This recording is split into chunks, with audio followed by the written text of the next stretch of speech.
Call on a representative of Indonesia.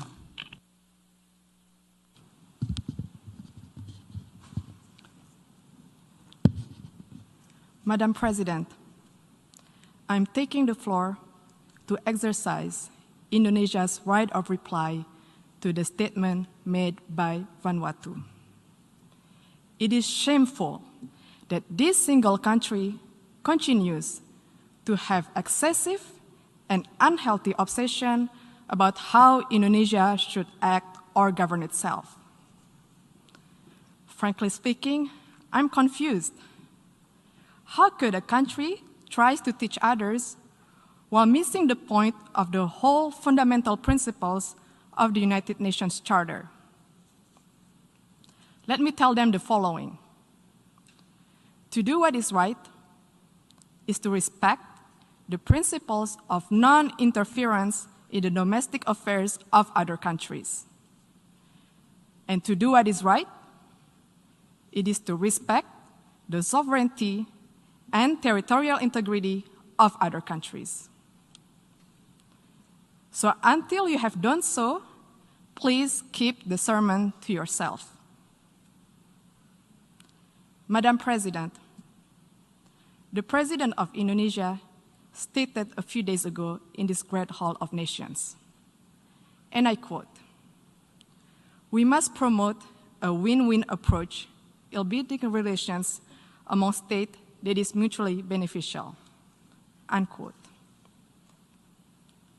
Indeed, such a call was echoed by world leaders throughout this prominent week. But this ignorant country chooses the contrary.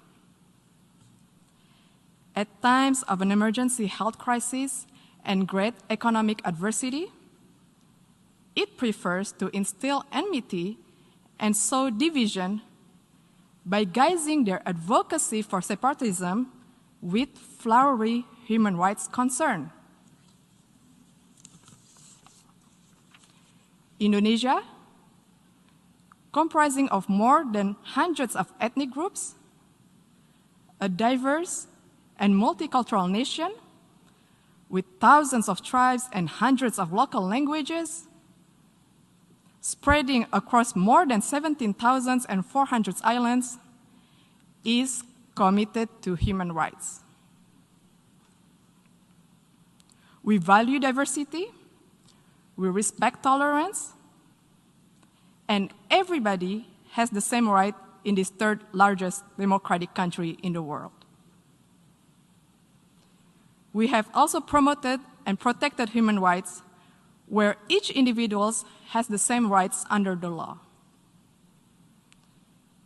Furthermore, we have ratified the International Convention on the Elimination of All Forms of Racial Discrimination, while interestingly, Vanuatu has not even signed it.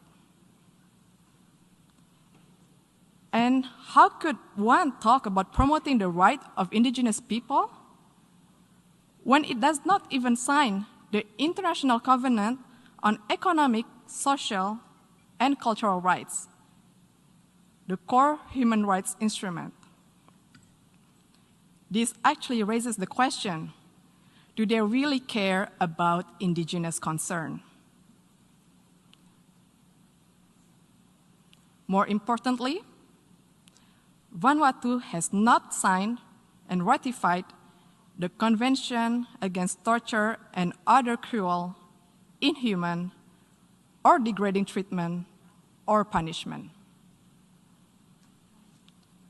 We call on the government of Vanuatu to please fulfill your human rights responsibility to your people and to the world.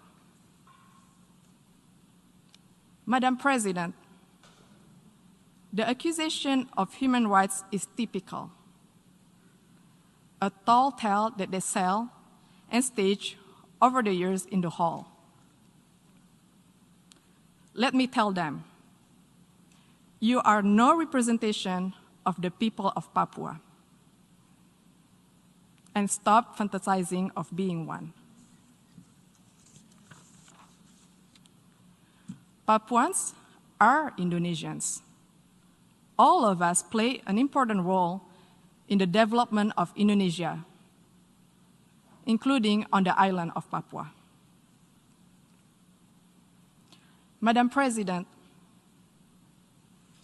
the principles of the UN Charter, which Vanuatu clearly does not seem to understand, stipulates the respect for sovereignty and territorial integrity.